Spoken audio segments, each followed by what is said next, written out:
Oi, pessoal! Hoje estou aqui para falar de um vídeo muito pedido por vocês.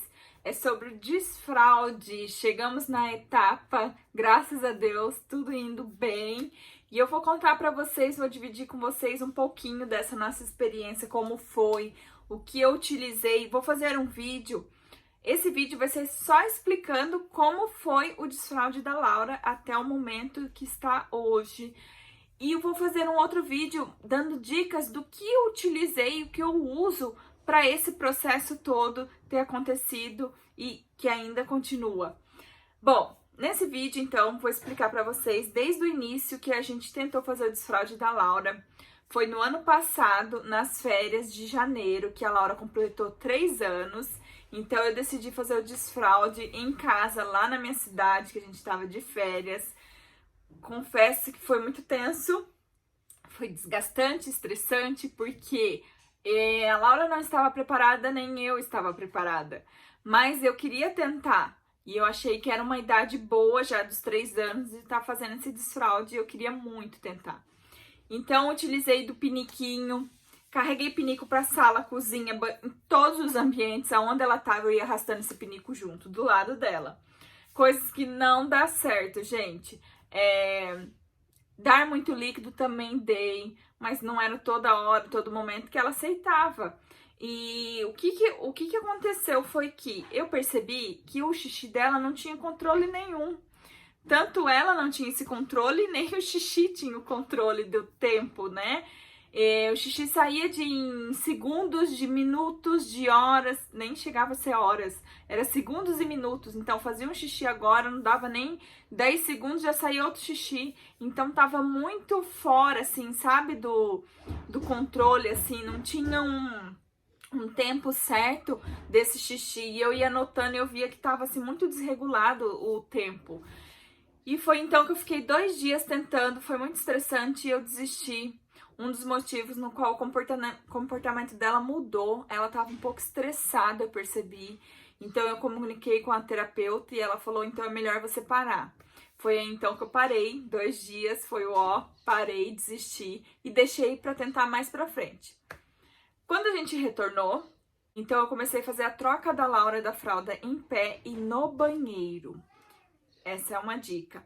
Você fazer a troca, começar a levar para o banheiro, para ela se ambientar com o banheiro, se familiarizar com o banheiro, para ela ir ali entendendo que aquele é um ambiente de fazer o xixi e o cocô. Então, momentos de trocas de fralda, tanto xixi como cocô, era no banheiro. Foi daí então que eu passei a fazer esse processo. O cocô era bem difícil, porque para você limpar você tem que ter muito cuidado, principalmente menina. Você limpar da parte do bumbum pra cá, né? Não pra ao contrário. Então tem que ter muito cuidado, limpar muito bem. Essa questão do limpar tem que ter esse cuidado bastante, ainda mais na troca de pé, que você não tá vendo ali bem, né? Bom, e aí a gente começou a fazer esse processo da troca de fralda em pé. Eu troquei o modelo da fralda para estar ali facilitando e sendo mais prática na hora de trocar. Até mesmo para a Laura estar incentivando a ela já o modelo do vestir, do puxar a calcinha, né? Explicando sempre para ela e pedindo para que ela me ajudasse nesse processo também. E aí, na hora do banho, eu sempre sentava para ela, apresentava para ela o vaso. Primeiro, eu sempre apresentando para ela eu fazendo xixi ou cocô, mostrando para ela como que eu fazia no vaso. Então, eu usei muito de modelo para ela. Eu acho que também isso ajuda muito. E daí, no banho, eu comecei a incentivar ela a sentar no vaso para fazer o xixi e o cocô. Quando uma vez ou outra que acontecia o xixi, a gente comemorava, sempre comemorei bastante, e aí incentivei ela a dar descarga, lavar a mão, fazer todo esse processo no qual era bem reforçador para ela, dar descarga e lavar as mãos. E depois, então, eu fazia do banho todos os dias isso. E daí, então, foi passando para a escola para estar fazendo troca de fralda dela em pé no banheiro, e na clínica também já estava fazendo esse procedimento. Foi então que foi passando os meses. E aí, então, eu comecei a notar que a Laura tava meio andando diferente, né? Ela começou a andar diferente, puxar a fralda. E aí eu achei estranho. E aí algumas pessoas me falavam que era do... Aí ela começou a fazer uns movimentos muito estranhos de abaixar e abrir as pernas, abaixar e do nada, assim, no meio do caminho, da onde tava, ela fazia esses movimentos. E eu fiquei assim com muita coisa na cabeça, pensando milhões de coisas do que poderia ser. Cheguei a levar ela na pediatra para examinar bem, porque eu sou dessas, bem neurótica nesses pontos, então dá uma examinada aí, doutora. E aí a doutora também entrou nessa questão de que tá na hora do desfraude da Laura. E aí então E algumas pessoas falavam, não, esse daí é um passo, deve ser um passo do balé. Eu falei, gente, ela não faz esse passo no balé. Tanto é que eu pedia pra ela, faz balé, e ela fazia totalmente diferente. Então aquilo não era um passo do balé, era um incômodo que ela tava ali se manifestando, querendo dizer algo dali, daquela região ali. E na escola também ajudou muito, eu acho que conta muito a escola nesse processo, foi o qual, assim, eu agradeço muito o professor. Eu acho que não é a escola que a gente tem que usar o nome escola, o professor. O professor faz a diferença, porque quando o professor ele tá interessado em aprender, ele quer conhecer mais daquela criança, que nem a Laura, autista, a professora ela tem um interesse muito grande em querer poder ajudar, em querer poder entender, em querer poder participar ali daqueles momentos de desenvolvimento dela. E a professora tem me ajudado demais da conta, como a tutora também, que vem acompanhando a Laura. Nossa, fez uma grande diferença no desenvolvimento da Laura em escola.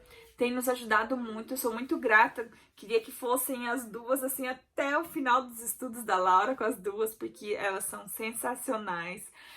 E ajudou muito a Laura nesse processo do desfraude.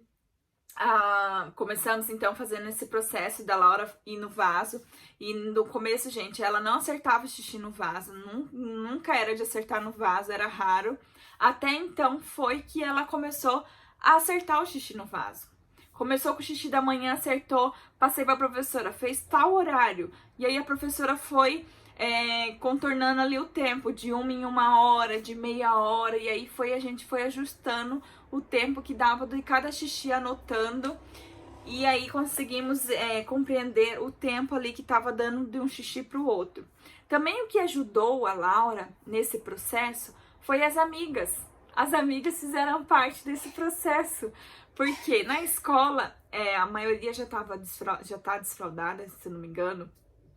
E elas têm um momento do horário de fazer o xixi e a Laura sempre quis acompanhar esse momento.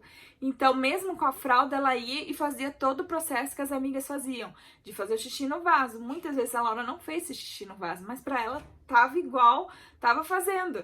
Então, ela se sentia igual as meninas, né? Todo o processo que as amigas faziam, ela também fazia. Xixi, do limpar, do lavar as mãos. Então, ela começou nesse processo da escola, ajudando ela, acompanhando junto com as amigas. E depois o xixi que foi acertando e a gente foi anotando o xixi até que então chegou o tempo de 1 em 1 hora do xixi, que ela começou a fazer só no vaso, mas com a fralda ainda, gente. Ficou aí, eu acho que 1 mês nesse processo de fazer xixi no vaso com a fralda. E isso também tudo ia sendo passado para a clínica, o mesmo processo ia fazendo na clínica também.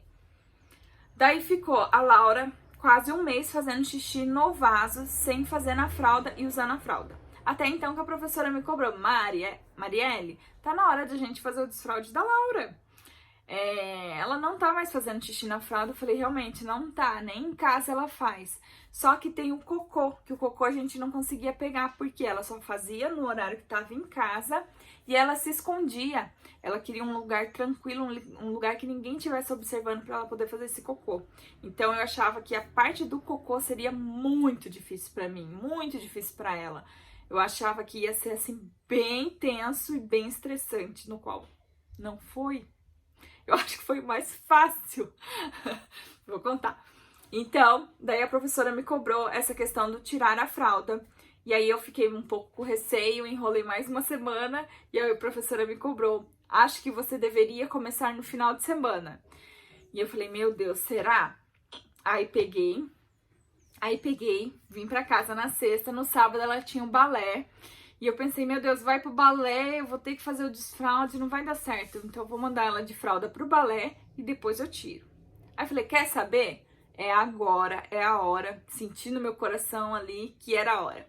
Tirei a fralda da manhã, falei, Laura, você agora não usa mais fralda. Ó, esse aqui vai pro lixo, a fralda acabou. Você agora é uma princesa e as princesas usam calcinha, porque você é a Laura agora, você é uma Laura menina, você não é mais uma Laura bebê. Expliquei tudo bem detalhadinho pra ela, e aí colocou a calcinha, coloquei a roupa do balé e fomos. E ela tinha feito xixi na manhã. Voltando do balé, eu ia no mercado, passei em casa pra ela fazer o xixi.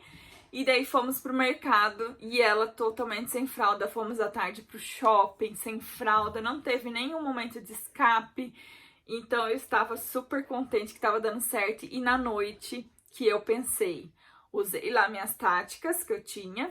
E a professora tinha me orientado que se eu fosse tirar a fralda da noite, ou eu tirava de uma vez, ou eu não colocava no momento que ela estivesse acordada. Esperasse ela dormir, quando ela estivesse dormindo bem profundo, colocasse a fralda lá sem ela perceber e tirasse antes dela acordar. Pra quê? Pra não ficar confusa a cabeça da criança, porque você põe a fralda, tira a fralda, põe a fralda, tira a fralda, então acaba ficando confuso. Será que eu posso fazer agora? Será que eu não posso? Então isso acaba confundindo muito a cabeça das crianças. Então, a partir do momento que você tirou, você não põe mais. E foi aí que eu decidi, da noite também, tirar e não colocar mais. Então, eu comecei a observar os comportamentos da noite. Se tomou muito líquido, eu levanto na madrugada e ponho ela para fazer xixi. Se não tomou, toca a noite inteira. Então, se você tá acompanhando a fralda da criança, você vê que ela tem muito xixi durante a noite, então você tem que levantar na madrugada para pôr a criança para fazer xixi, tá? E senão vai vazar na cama mesmo. E a questão do cocô, quando aconteceu, a Laura no início ainda não pede, agora que ela tá começando a ir sozinha e pedir. Mas o cocô, que eu achei que fosse mais tenso, não foi. Ela começou a ficar assim, ó, no vaso, balançando. Aí eu sabia que o cocô ia vir. E ali eu ia conversando com ela e acalmando e tranquilizando ela que aquilo era super normal, que a gente faz cocô no vaso, que não pode fazer na roupa e tal. Começava a cantar música. E aí foi que foi entendendo e foi indo o cocô. Então foi bem tranquilo o cocô, gente. Então se você tem esse medo do cocô, não tenha, porque eu achei que o nosso seria pânico, ia ser terrorismo. E foi super tranquilo. Hoje o cocô foi o primeiro que a Laura, assim, mais identificou que ela tava querendo ir no banheiro pra fazer. Só que aí ela fala xixi. Mas aí eu sei que é o cocô. E ela vai, gente, super tranquila. Então o cocô que seria mais tenso foi mais tranquilo que o xixi. Hoje a gente já tá no processo do trabalhar com a Laura pra ela pedir a ir ao banheiro ou ir ao banheiro. E ela já pulou a etapa, ela já tá indo no banheiro ontem. Nós estamos no dia... Ontem foi dia 7 de novembro, a Laura foi sozinha no banheiro. Eu expliquei pra ela que se ela quisesse fazer xixi, quando eu pedi pra ela fazer xixi, ela não quis.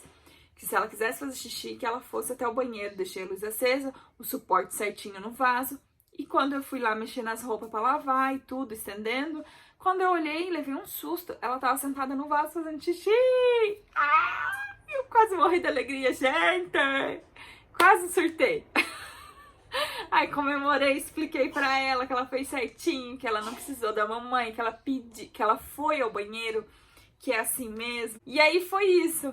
Então, tudo é um processo que você tem que ter muita paciência, tem que ter fé, tem que acreditar. Você precisa, você mãe, ou quem tá cuidando da criança, se preparar. Você se preparar primeiro, para depois você preparar a criança para iniciar esse desfraude. É isso que eu queria passar para vocês, como foi esse desfraude todo com a Laura, o que aconteceu nesse decorrer todo. Hoje a Laura já não usa mais fralda, nós já estamos em novembro, então pra você ver, é um processo assim lento, sabe? Você não pode... Tirei, sabe? Vai devagarzinho, apresenta o banheiro, leva mesmo com a fralda para sentar no vaso, até chegar o processo do tirar mesmo a fralda. Não tenha pressa também, sabe? Vai devagar que a criança vai compreendendo, vai começando a entender as questões. E sobre o escape, gente, eu achava que o escape seria horrível. Mas o escape é super bom acontecer, porque a criança vai compreendendo que não está mais com a fralda e que fez ali na roupa, que sujou a roupa, que molhou. Então, teve alguns escapes sim da Laura, no qual eu vi o quanto foi importante acontecer esses escapes. Que aí ela começou a compreender que ela precisa ir no banheiro para fazer o xixi e cocô, porque senão ela vai se molhar, porque senão ela vai se sujar. E é fedido, ela fala ainda. Então, o escape é bom, gente, no processo do desfraude. Faz parte, então relaxa, não se estresse. E quando acontecer de fazer na roupa, criança, não brigue, não chame atenção. Só mostra, olha, você fez xixi na roupa, molhou, agora a gente tem que trocar, porque o xixi a gente faz no vaso, sabe? Então você explica, somente isso. Troca e bola pra frente. O cocô também é a mesma coisa, você vai fazer o mesmo processo. Beijo, gente. Tchau!